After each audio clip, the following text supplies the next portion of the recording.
My talk title today is Blind Faith. Blind faith. I think blind faith got a bit of a bad rap. Sometimes we think of blind faith as being reckless or having reckless behavior. And yet, I think there's a different way to consider blind faith. In our Science of Mind textbook, Ernest describes faith as the belief in an invisible principle that directly and specifically responds to us. So let's say that again. Ernest Holmes describes faith in the Science of Mind textbook as the belief in the presence of an invisible principle that directly and specifically responds to us. So therefore, all faith is blind faith. Blind faith. What does faith mean to you? Sometimes we say we have faith in a person. I might say I have faith in you. Sometimes, recently I was flying, and I was like, well, I'm going to have faith in the pilot.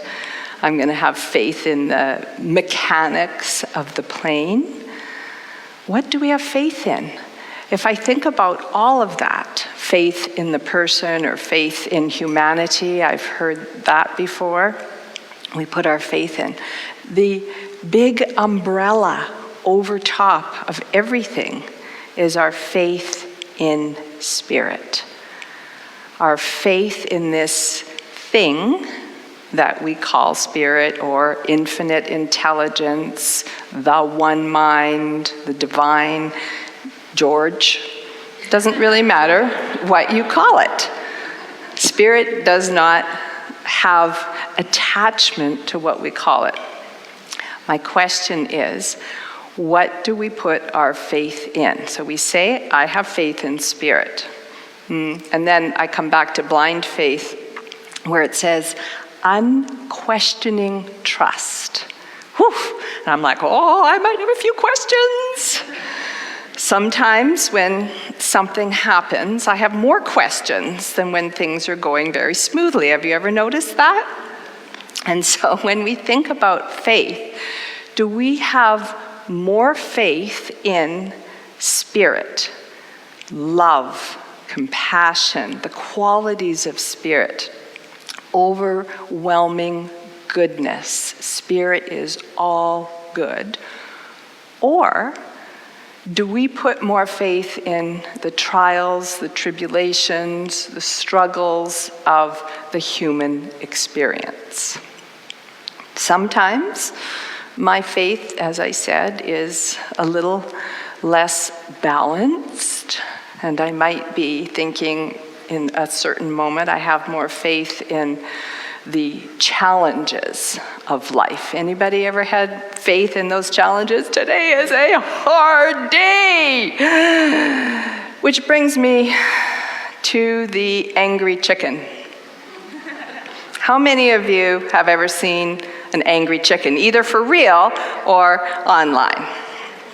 All right, so we've got the angry chicken. Figure me, this big chicken head, and I am squawking, and my little beak is moving, and you don't want to get anywhere near my little beak. So the movie Men in Black, where the aliens were kind of hiding, well, this is exactly what my chicken did. The angry chicken, it took over Elizabeth, and even though I was in there, I was not in control. So when you saw Elizabeth that day driving down the street, it wasn't me. It was the angry chicken driving. And as the angry chicken was driving, it was not that considerate or calm, or, you get the red light and you're like, oh yeah, and it's like, ugh. So I'd had a day that had seemed to me to be filled with trials and tribulations and the idea of a penalty, and I had been running from bank to accountant to bank, and we're trying to solve this thing, and it all has to be fixed and resolved because this is the last day to file whatever it had to be done, and I had to get a letter to the government, like it had to be stamped, for that day. And so I am in a desperate hurry. The angry chicken is in control, driving my car, getting me to the post office after this long, excruciatingly painful day. And I just wanted the day to be done. Anybody ever had that? And again, with the angry chicken, I did not really want to stop and have a nice, friendly conversation with anybody. I did not. I just wanted to get to the post office.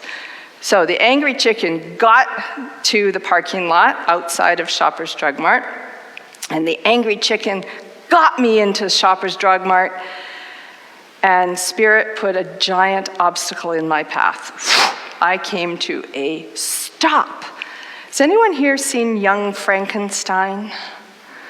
Like only a couple people? Okay, how about, has anyone ever heard the song Putting on the Ritz with the tap dancing?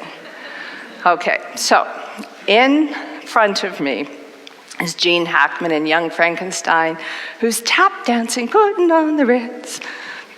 I know I'm not a very great tap dancer, so if you're a tap dancer, I apologize. But anyway, visualize this with me. There's Gene Hackman, and he's tap dancing, putting on the Ritz right in front of my eyes. Wasn't quite like that.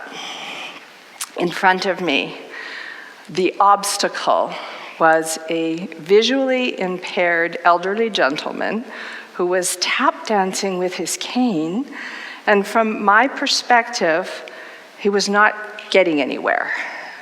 He seemed stuck or lost or disoriented, I'm not sure. So back to Young Frankenstein. In the movie, which you might want to watch because it's Halloween, there is a character who is I can't remember his name. Anyway, the character in the movie is blind. And when you read about the character, it says that he represents the ability to see the goodness in humanity, that he can't see the grotesque appearance of Frankenstein because he's blind, and therefore he has no prejudice. He accepted and loved and welcomed Frankenstein despite his grotesque appearance.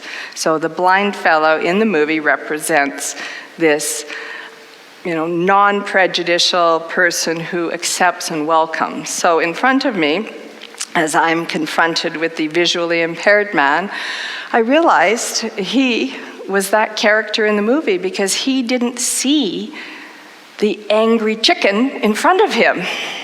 And he was welcoming to me, and spirit within me was overriding at this point the angry chicken by saying, this person needs your help. And I knew immediately that this person had been placed in front of me by Spirit, by my higher self, in order for me to regain control of who I really am, to come back to the Elizabeth that is normally kind and considerate and not about to peck your eyes out.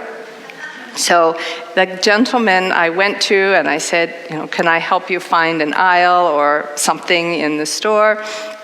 And he looked right past the angry chicken, saw the love, and said, absolutely, yes, I would really appreciate your help. My sight has really deteriorated since I started my errands. And he said, actually, I need to get to the bank.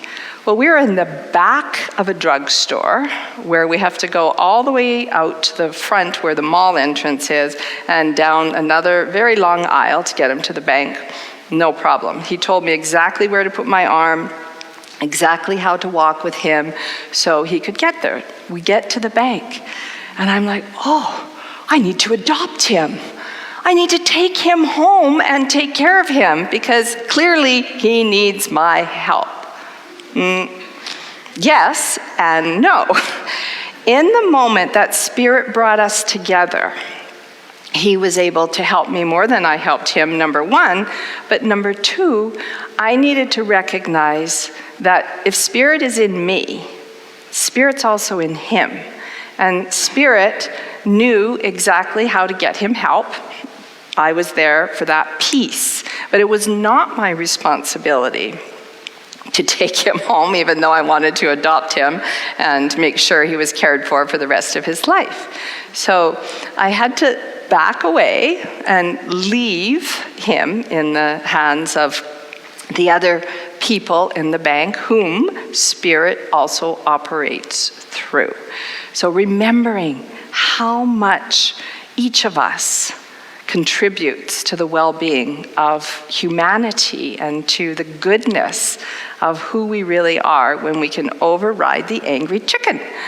So when we do that, we come back to this place of openness and warm-heartedness and the ability to be alive in a way that's contributing to the positiveness in the world, as opposed to the angry chicken who is detrimental to anyone who crosses its path. So I did make my way back to the post office. I did get the letter mailed, but I was already, like the angry chicken was disintegrating because of that experience, because Spirit in me knew exactly what to do in order to dissolve and dissipate the story I'd been telling myself about my day. And I had not stopped to invite Spirit in my day. It was just too hectic. It was too busy. Who has time to invite Spirit in when things are all going down the toilet?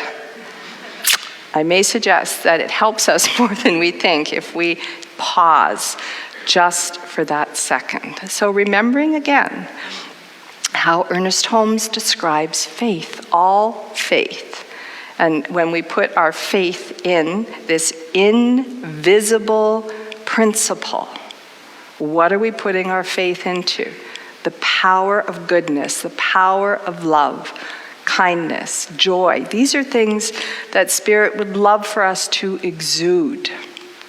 Or are you putting your faith into the things that happen that maybe take us off course? Where are you putting your faith?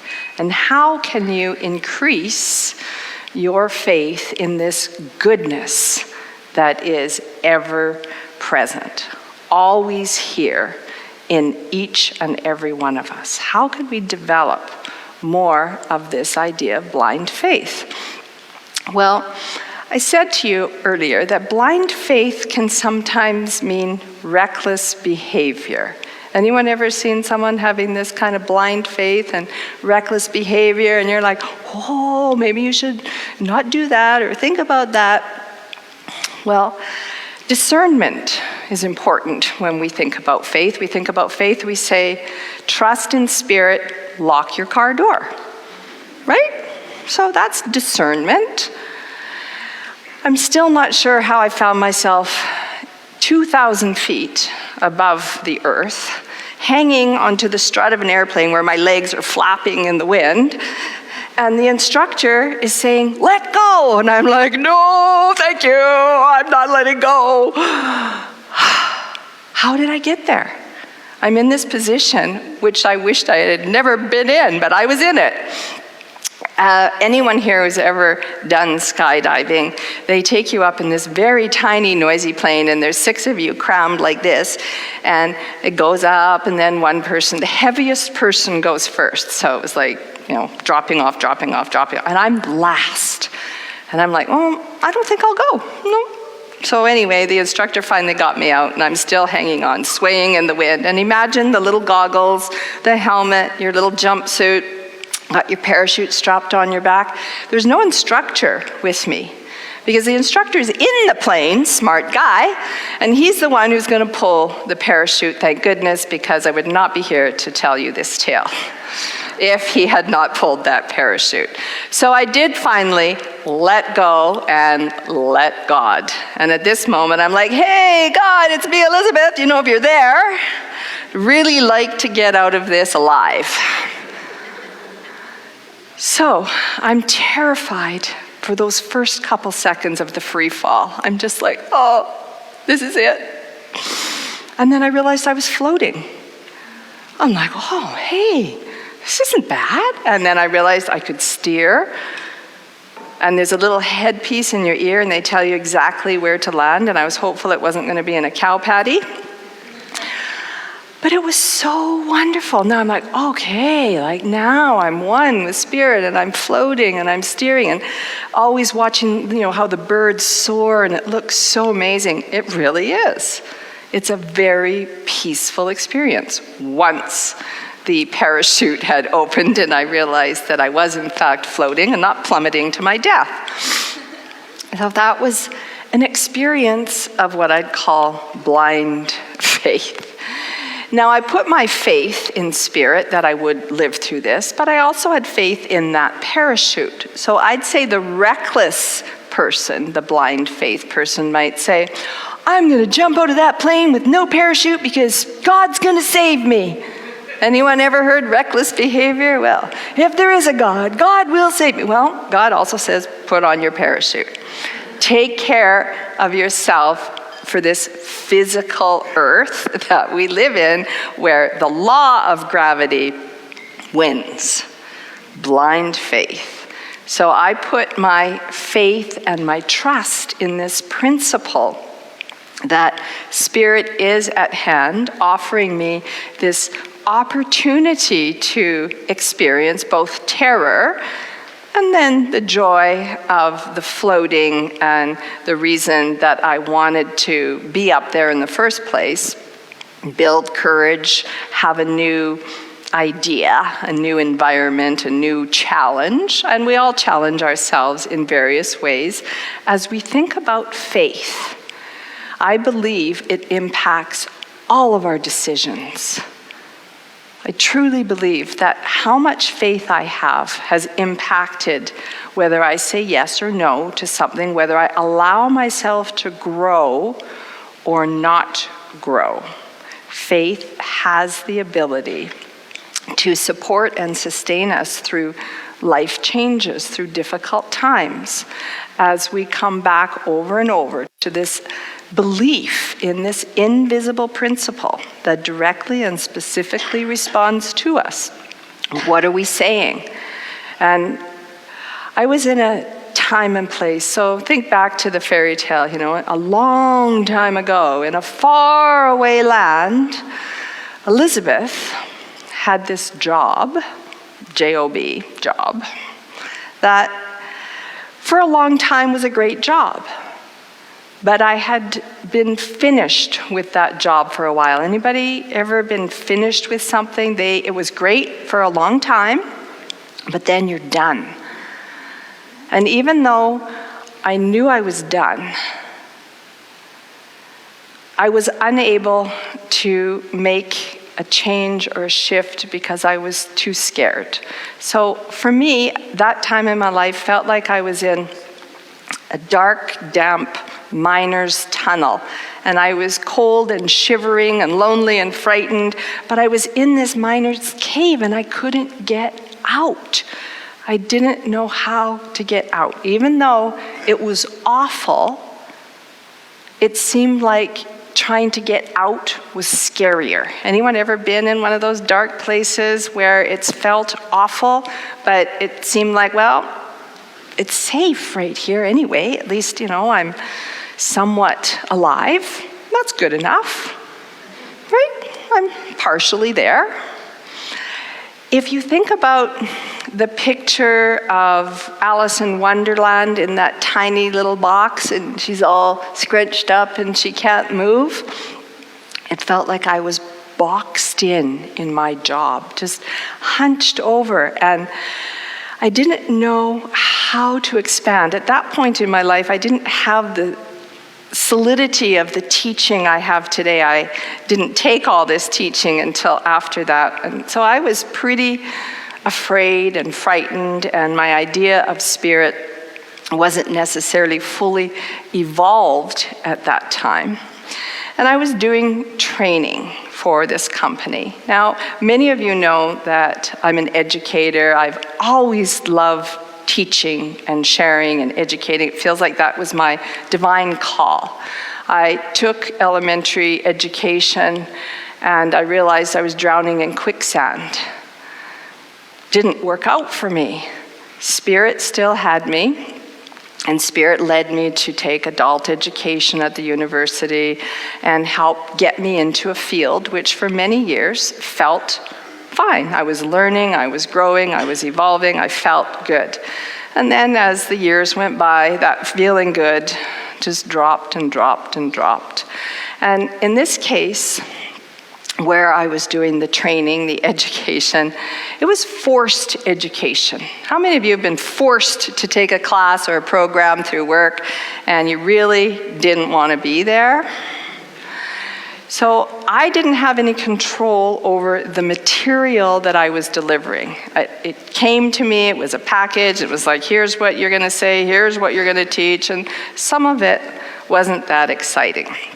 So imagine, you're coming into this training room to hear me deliver this training that you don't really want to be there for, but you have to sign in and you're forced to be there. Think about it as coming in, and I am offering you some very dry ramen noodles covered with salt and MSG, and I'm expecting you to crunch and eat those ramen noodles without a drop to drink for the next 2 hours.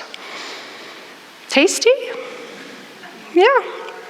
So as I'm standing there delivering this message that I had nothing to do with to my ramen noodle eaters, who are very unexcited to be there, I realized I was also pretty unexcited to be delivering this material. And in my other life, my personal life, I had been learning all of this stuff and growing and evolving, and I'm like, that's what I want to teach. That's what I want to teach. And as I kept going back down to my office and putting my head on my desk and crying and feeling like I was in that tight box, but I just couldn't get out, I realized I had no choice.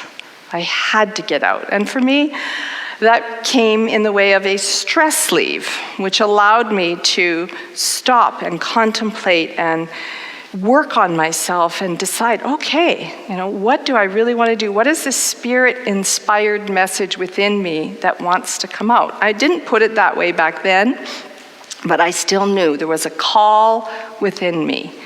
Putting my faith in this call within our higher self, our guidance system, to be more, to do more, to create more, whatever it is, to simply get out of that box, which felt uncomfortable and yet still somewhat safe. So it's a very challenging position when we put our faith in security of that tiny box rather than bursting it open and allowing. And so looking back, I see how taking that small step of first taking a leave of absence, and then Spirit had my back with this amazing government-sponsored program to help people like me start their own business, how to write a business plan, how to just get things going. And that was really the very beginning of myself today, of my role, my life, my career path. That was the very beginning, just leaving that corporate job and saying, I want to share what I find is helpful and meaningful and valuable. Spirit in action, blind faith that Spirit is available and responds to us as we declare what it is we prefer, as we declare, I choose this. As we declare it directly responds to us. And having zero control over the outcome, really. Like, we do have some control, but ultimately, how I got here, I could never have devised in a million years. All of the different changes and challenges and things that happened throughout my life. And I look back and realize, yeah, I had this kind of blind faith, this belief that somehow it would work out despite the terror, despite the fear, despite all the loss and all the challenges that make the human experience. So again, remembering, what do you put your faith in? Do you put your faith in a person or a thing or a car, and then rise up above that to put your faith in Spirit? That Spirit is indeed everywhere present, operating through each of us, and Spirit puts people in our path as we need to become our next mentor, or just to be the helper we need in that 1 minute or 2 minutes. Being open, putting your faith in Spirit, blindly going forth where no man has gone before. You recognize that? Little Star Trek there, but they boldly and we're blindly, but we can blindly and boldly go forth where no man has gone before. So considering your faith, how can you amplify your faith, up level, so that you are really seeing the love, being the love, that you understand that Spirit is love, kindness, it is joyfulness, it is that heart-centered approach to life. So for all of us here today, I invite you to go forth blindly and boldly with as much faith as you can muster in that moment. And if you need support, remember that Spirit is always there, responding to us. And then you allow whatever it is you're inviting in, allowing it to be so. So together we can rise, we can choose a more positive, enjoyable life experience. And so with our faith, blind or otherwise, together, let's go forth. And so it is.